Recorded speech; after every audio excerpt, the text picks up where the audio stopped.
Hello, hello, hello, hello. Welcome to another episode of Agents in the Trenches. I know it's been a while since I've had an opportunity to actually been here joining you guys. And that is because if you've been following me, you know that I've been boots on the ground in South America, opening up the gateway to global, which is the new local. But that doesn't mean that I haven't had my right hand, my BDD, my everything right now and everything that we're building. And that is my running partner, Talia. So let me go ahead and bring her on. Let's see, Talia, how you doing? I think your mic is disconnected. I think your mic is disconnected. So let's go ahead. Hi, There you go. Hello, how are you? I'm doing great. So happy to be here on another episode. Today's super excited for this conversation. So I'm super excited. Let's get started. So let me bring everyone up to date. So for the last 2 weeks, Talia has been leading from the front, right, as a frontline leader that she is, and we've been re-engaging with everyone on this conversation and agents in the trenches, which is the real life struggles of realtors in this day and age in this market. And we actually started this back about 6 months ago. It's crazy how much time flies. And, Hmm. people continue to say, hey, I enjoyed the conversation. I enjoyed what you guys were talking about. And last week, while I was still, making my way back to Southwest Florida per se, um, I witnessed the conversation that we had with an incredible guest. And I said, this conversation is so powerful. We need a part two. So give us a little recap, Talia, about what last week was all about. And then we're going to bring our guest into the studio with us. Yeah, so last week we had an amazing conversation, and it was about the action of just showing up, right? Coming in and showing up and showing out. And our guest, he really is a perfect representation of that because he is a new agent, right? He hasn't been in the industry for a year yet, but he had the intention to get into the real estate market and do exactly that, right? Just take the bull by the horn and run with it. So it was a very interesting conversation, and I agree with you. It was definitely something we just barely scratched the surface of that, So that this one is going to get a little bit more deeper into it, and I'm super excited to see what else he has to share All and right. how he made it in this game. Yes, so it is my privilege for the second time to bring to the stage our guest right here today, our friend Gabe. How you doing, Gabe? I'm doing great. How are you guys doing today? We are Awesome. alive, excited, and full of energy, and we are activated. We actually just got back from an incredible, I would call it brainstorming session with some powerful business women in our local market. And we were talking about what's to come at the Southwest Florida Realtor Mastermind. But enough of that, Gabe. Tell everybody a little bit about yourself. Tell us a little bit about, who you are again, what you do, and let's dive right into the conversation. Yeah, so a little bit more about myself. I'm an agent here. So I officially got licensed last year in November. Started with my brokerage, New Western, December of last year and kind of hit the ground running. Did a lot of trainings in-house with the team just to get me up to speed as far as experience goes. And it's kind of at this brokerage and kind of in the market right now, sink or swim. So like Dalia said, grabbing the bull by the horns and just going after it. So you guys had a very interesting conversation. You guys had a very interesting conversation last week, and it was talking about, you know, what is it taking for you to really show up every day? You shared a little bit about, when those deals fall apart, and you gave your little story about losing one of those transactions that you didn't want to see happen, and so when you're out there and you're talking to agents and you are, talking to customers, break it down for us. What would you say is the number one way that realtors are self-sabotaging? What are they doing or not doing? What is it that you're seeing that you just say, oh my God? And maybe even in your own company, right? Because Yeah. just work for a phenomenal brokerage that gives you an opportunity to present these properties that you guys get at the wholesale level or whatever. It doesn't mean that everyone that comes on is a Gabe. So break it down for us. What does that really look like? Yeah. So, I mean, a lot of in difficult situations, I would say that, people really, I mean, to say that people can't have emotions and be sad about something good that potentially drops, I mean, everyone handles things differently, but how I kind of look at it is just with perspective and what we're doing in life and things like that. So you can still feel all the emotions, be a little upset about the situation, try to do everything you can to save it. But at the end of the day, there's not much that you can do to save it, especially when there's, title issues and you physically can't close the property. So just understanding that, there's issues that nobody can take care of. I can't put as much power I want to into it. I can't do that. So just having a perspective that, hey, we're doing real estate. We love what we're doing every day. There's people in, much harder situations than this, and dropping a property, it's not the end of the world, and you just have to keep moving forward. But Gabe, let's go a bit deeper. There has to be days where you are not that on point. There has to be days when, you are just in a funk, man. There has to be days. So let's just peel those layers back and let's really go deeper and tell us one of those moments. I like going deep because, right, social media, we see all the glitz and the glam and everything is good, and it seems like such a perfect world. But break it down for us a little bit. When you are in a funk, right, when you've gotten in a funk, what does it really take to get back up? Because there's a lot of people in a funk. There's a lot of people living in Funky Town right now. So what is that really like behind the scenes if you pull back those curtains? For me, it really is perspective. But another thing that also helps is, the people you surround yourself with. So at my brokerage, my general manager, Milton Bernal, he's awesome. One of the most senior agents here, Zane Stearns, definitely kind of taken me under his wing too and teaches me so much. So you have to have the right people in your corner to actually, let's say if you don't recognize it yourself, to have those people maybe recognize it and be like, hey, I see you're not being yourself right now. What's going on? Is there anything going on personally? Like, are you okay? So it usually doesn't even start with anything with real estate. It's, people in your corner that are just looking out for you. And if it's just like, man, it's been tough right now in the market, this deal dropped or whatever, they're there to kind of push you. And the only thing to do after a situation like that is keep working. Because, again, like I said, there's nothing you can do in your power to change that situation anymore. So I think last week you were talking about your work ethic. If I recall correctly, and my memory serves me right, you talked about the work ethic. And listen, I've been a broker since 2005. I've owned my own Century 21 company for 15 years. I've been there. I've done that. And when you talk about the power of association, right? You talked about your leader, Milton, and you talked about the people in your office that are there to lead and guide you and just, have you in their radar. But there's something that Gabe has to do. And I want to say this for everyone that's going to listen to this now. And if you're watching live, drop #live. And if you're watching on replay, then we want you to go ahead and drop #replay. Milton knows that no matter what he does as a broker, right? And no matter how good he is as a leader, his people have to show up. Exactly. And you talked about that work ethic that you learned from someone. And it's not a coincidence that this is talking about showing up, because there's nothing someone can do if the people don't show up. What makes you show up? What has made you show up? Because a lot of agents are not showing up. And we got to tell them the truth. The only way that we're going to help them is by telling them the truth. So break it down for us. What makes you show up every time, even if you don't want to? Tell us the truth.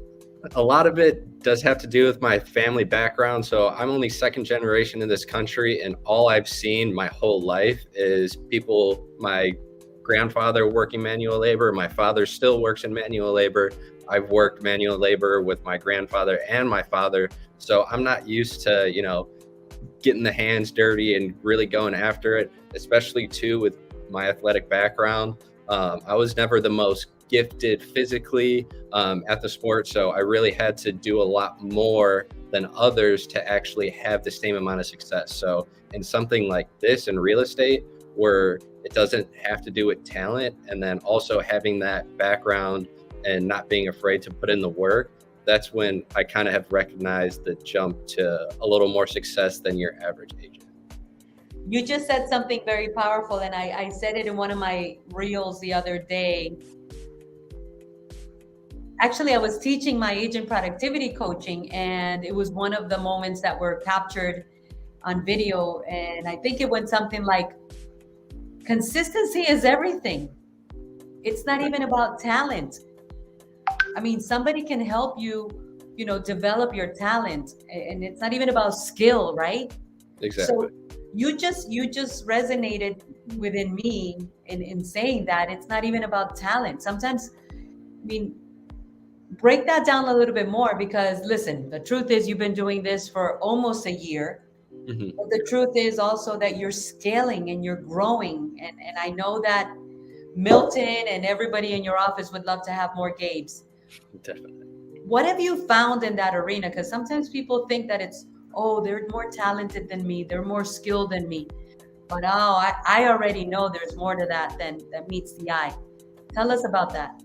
Yeah. So, I mean, in real estate, there's not one thing as far as talent that separates one agent versus another. All of the information is on the table, and it's whoever really wants it is going to go get it. So we even had a training, I think it was this past Thursday, and it kind of talked about the process of one of our sales agents. And kind of at the beginning, you start out as a hunter, and then you kind of transfer into a farmer. So as a hunter, you're going out, you're eating what you kill, which is in essence real estate. And you really have to put in a lot of effort just to make ends meet. And then kind of after you grow and build up a clientele list, you kind of turn more into a farmer. And you're not out there every day on the hunt. You're kind of more cultivating those relationships and relying more on what you already have versus what you kind of have to go get. So there's definitely that. And going out and still being a hunter. And even now, I've had about a year of experience. I mean, it really comes down to loving the hunt. So as much as I have my baseline clientele, you always have to have new people, especially right now in this industry. Not being afraid to, like I said, show up, make cold calls, as much as everybody hates to hear no, but showing up, doing that, and ultimately eating what you do kill. So eating what you do kill, devouring it, right? Exactly. I'm going to ask Talia to ask a question here in a second, but while she thinks of the best question to ask, right?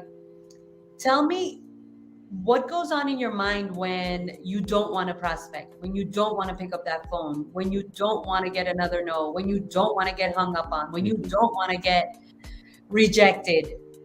What does that play-by-play look like in your mind? Oh my gosh, it's every day, every hour that pops in. It's like nobody wants to do it, but today's work, I think I mentioned this last time, today's work is tomorrow's paycheck. So as much as I might not want to do it, it's what you have to do to be successful.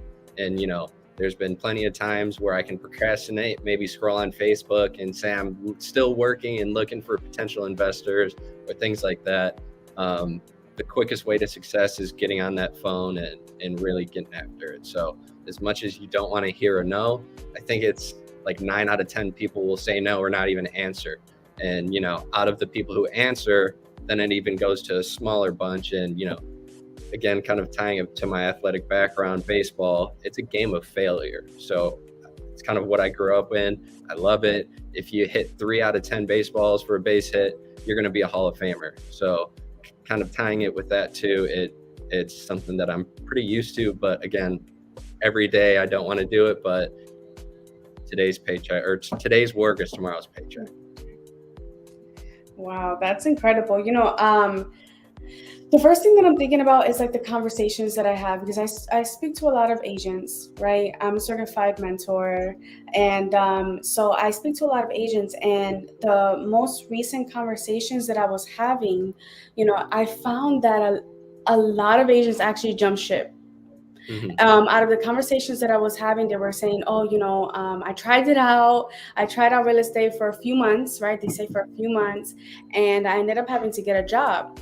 So, I thought, I'm like, wow, like this is the reality of this market, right? I mean, it makes me a little bit sad, because I think that, I mean, it's maybe safe to say that they probably jumped ship because they didn't have the environment, right? They didn't have the people to guide them, to lead them, to help them, hunt, like you're saying, learn how to hunt, so my question would be like, how important is that to have, mentorship or guidance or leadership in this industry? Oh my gosh, it's almost everything, especially when you start. I mean, I had a little bit of background. I had an internship in real estate in college, but it was more surface level. I honestly am not doing anything that I was doing there that I am now at this brokerage. So I was starting off brand new. So to say that I could get here without the people in this office, even in this brokerage nationwide, they do a lot for training. So every Wednesday in your first 3 months, you have a 2-hour training session. Every Tuesday of the week, we have sales training. It comes from either an agent that's doing very well and maybe giving you the secret sauce of the week or the month or whatever the case may be, or we have a in-house training manager that can do the basics and things like that. So we do focus a lot here on training, and I've done a couple of trainings myself. A couple of our other agents, even newer agents, can do trainings of what's kind of leading them to be successful. So I really do think that the environment that I'm in is amazing, and I wouldn't trade it for the world. You're on mute, Lucy. I was saying that your broker, Milton, is very, or your brokers, right? Because I know you have a group of leaders, are very very lucky to have someone like you. And speaking of Milton, I think he's going to be joining me at my next Southwest Florida Realtor Mastermind, which finally he accepted that invitation. So we're going to have New Western, and I, just like I remember when I spoke with him, and this will lead me to my next conversation, right? I was having a meeting earlier today with two local, very successful real estate industry practitioners that actually have not lived in this area very long, but they've been in real estate very long on the East Coast. And they were like, Lucy, so what do you think is the problem with this area here? And I said, I've been doing real estate here for 23 years. I've been a broker since 2005. Today, I am lucky to say I am an international real estate and business coach, which is my passion, and really my purpose in life is to help real estate agents and leaders and team leaders and brokers really take their life and business to the next level. I said, but we've always been a very laid back, very stale, very stagnant, very divided, very uncollaborative community of real estate people. And so when I met Milton, he said to me, what people tell Talia all the time, we offer an opportunity, and they're like, what's the catch? Like, what is the catch, right? There's suspicion. Yeah. And now I'm really excited that, we are bridging this relationship, and he's actually going to be at our Southwest Florida Realtor Mastermind. But tell me what you've experienced as far as relationships in the marketplace. Yes. So I work with investors in Southwest Florida, real estate agents, contractors, some wholesalers I've talked to. So I'm in it. And some agents definitely are a little more hard-headed, just because our process here is a little different. So I know you may work with more retail, but with what we're doing here is a lot on the investor side. And just in general, that investor side, there's a lot of negative stigma there.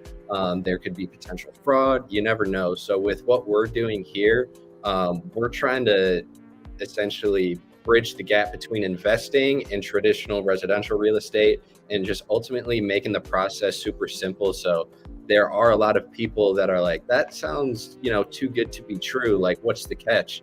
Like, do I have to pay to get on this? Like, No, not at all. We just want to generate good business, long-term relationships, because we focus a lot on volume here. So it's not just, maybe 3 sales a year and you can live pretty lavishly.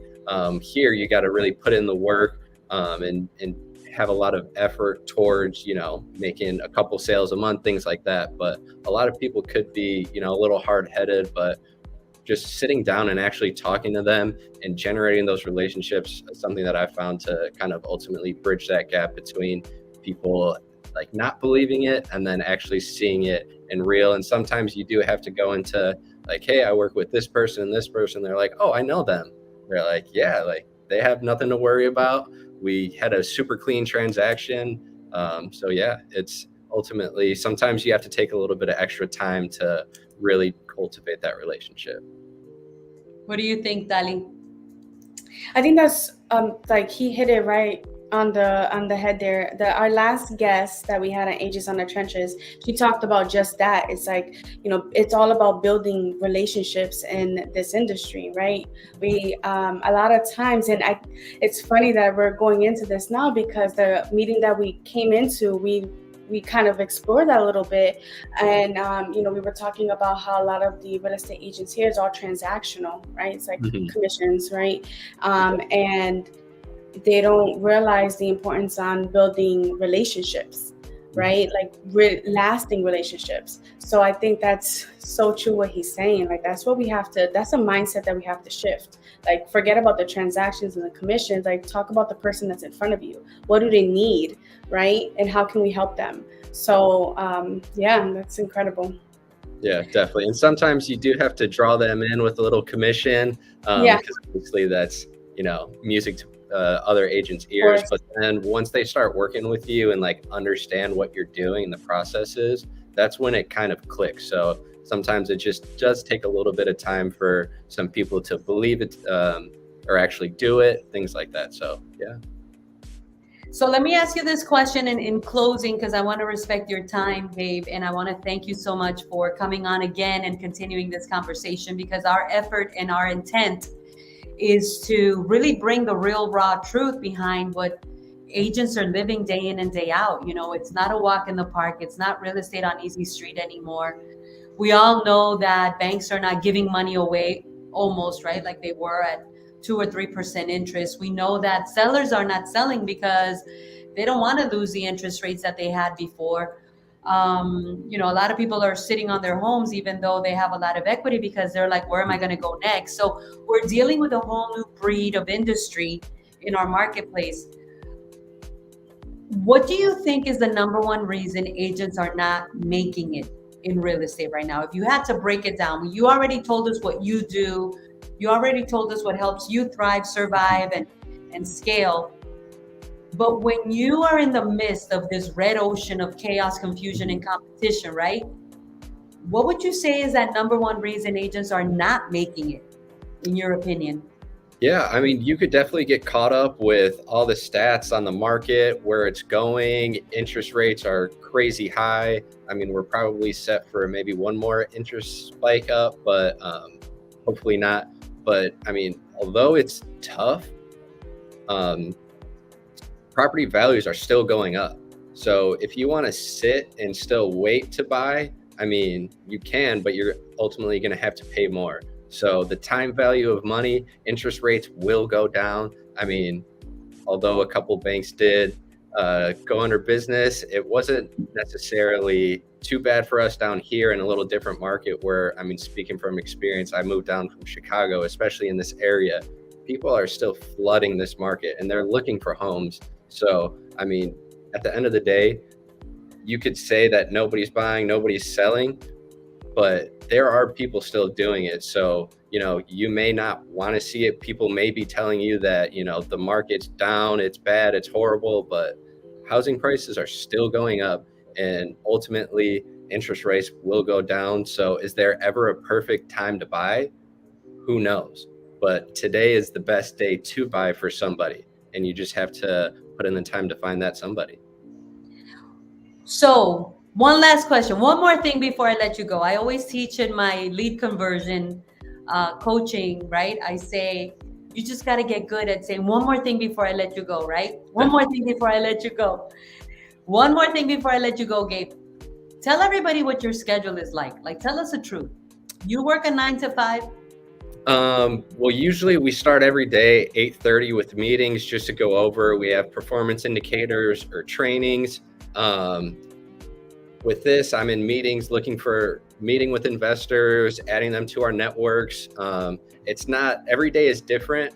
So to say it's a traditional 9 to 5 is definitely not. I do take some breaks here and there just to clear my head, bring myself back, usually during lunch, then I'll come back. But it is more kind of what I'm doing right now, because with what we're doing with volume, there's so much variety. So to say that I have a set schedule every day would be a complete lie. Like next week, I have no idea what's going on next week, but I know we're going to be releasing a couple different properties. So I have to be prepared for that and be ready to work for that. So I do take work home a lot. And there have been nights where I work until 10, 11, just to talk with people about properties we have, try to find people so I can call them first thing in the morning on deals we do have, things like that. So there is a lot of hard work that it does take outside of a traditional 9 to 5. So I guess the best answer is no, it's not a traditional 9 to 5. How many hours a week would you say it's been taking you to really put the deals that you're putting together? I mean, everything, I mean, your breaks, obviously you have to take breaks, but everything in general, right? Because I have people that ask me that, Lucy, what's your schedule like? And I'll tell you the truth, I work Monday to Monday. Yeah, definitely. I work Monday to Monday, and I have no shame in my game, Exactly. Because it's not about balance, it's about equilibrium. And equilibrium, Exactly. in equilibrium, balance is people always just trying to be in that, in that middle on both ends. But equilibrium is, listen, you may have to go real sideways on the time you're putting into work, as long as you can bring it back and then, refuel, reset, and relaunch on your other side. So, what would you say is that real amount of hours that it's taking you to produce at the level you're producing? I don't know if I have a specific amount, but like you said, I think that is perfect, the equilibrium. So to say, let's say I have a successful day, maybe I sold a property and, maybe take the night off or something like that, for sure. But in those harder times when, you do need to have a little more work ethic, maybe do a little more. I mean, you do have to recognize that as an agent and just as an individual yourself. But you do have to definitely take time. Let's say if you have a good day, maybe a good week, take the weekend off. It's not going to hurt. But ultimately, if it is during those tougher times, I'll be working Monday to Monday, 8:30. I'll either be here or be at home or be out showing a property, meeting with an investor, grabbing a cup of coffee. So I wouldn't say that I have a select number of hours, but I always have my computer with me, always have my cell phone, answering calls, things like that, even if I'm not working. That's why it's Monday to Monday, right? Because so we may not always be working, but we always have to be active. Right? Exactly. I like to say it this way. When you talk to people that are focused on growth, right? When you talk to people that are focused on profits with a purpose, like I like to call it, right? Like it's not just about making the money. I'm building a compelling future. I'm working towards something bigger and better and bolder in my life. I want to break all the limitations. Like I'm on my way to becoming a somebody, right? Exactly. When you talk to those types of people, yeah, I think that we could all agree we work Monday to Monday. Even though we're not working, we're active, we're engaged, because the conversation is different, right? There's nothing else to talk about, but what do we do next? What do we do next? Exactly. Do you feel the same way? Oh, 100%. Even when I had a concert last weekend on Friday, so I had to drive over to Miami, and in the car, I'm still talking with investors. When I get to the hotel, still sending out some deals. But then when it's time to check out, definitely in certain situations, just get disconnected for a little bit. But if you're just hanging out at the house, watching TV or Netflix or whatever, and, somebody calls you, answer the damn phone. I love it. That came from the heart. Did everybody feel that? Answer the freaking phone. Answer the damn phone. I asked them, where do people put their phone? Like there are Exactly. times that I'm at church and I'm active because I know that there's something going on. So, Mhm. listen, I'll praise you, Jesus, but give me a moment. I'll be right, because we have a responsibility too, we have a Exactly. responsibility. We're business people. We have to be active. So I don't know. That's just my crazy world. But Gabe, listen, you've been incredible. You've been amazing. Kudos to Thank you. you. Keep rocking it. Keep leading from the front. Keep crushing it. You're definitely one of those people that I'm starting to say I'm looking for triple H people. Do you know what triple H people are? I have no idea. Happy hunting hustlers. Yeah, Triple Ha- H. That's my there kind we of go. people in this. That's the kind of people I want to surround myself with. And you're definitely a triple H. Thank you. Happy, hustling, hunter. So I thank you so appreciate much, that. Gabe. All Thank you. right, guys. Talia, thank you. Thank you for co-hosting this with me. It was great. yes. Yes, and I just want to say something really quickly before we close this out. If you guys, are watching this now, we are having the Southwest Florida Realtor Mastermind October 25th, and we are going to have Gabe's company is going to sponsor. It's going to be one of our sponsors. So if you want to come in, know a little bit more about his company, or I hope Gabe is going to be there. I mean, You gonna be there, Gabe? Yep. perfect, good. All That's right. awesome. Well, yes, if you want to meet Gabe in person, come on, grab your tickets. We're going to be posting it here in the comments just shortly. So, you don't want to miss this one. This was going to be bigger, better, and like Lucy says, bolder, right? Yes, yes. So definitely come out and meet Gabe in person, live and in person. He'll be signing autographs. Milton, his leader is going to be there. They're going to be showcasing their brokerage, what they do and how they do it. And I'm just so blessed and honored that you guys believed in the vision of Southwest Florida Realtor Mastermind, a community of happy, hustling hunters in the real estate industry. That's what it's all about. Thank you so Exactly. much, Gabe. We'll see you guys next time. Bye. See ya.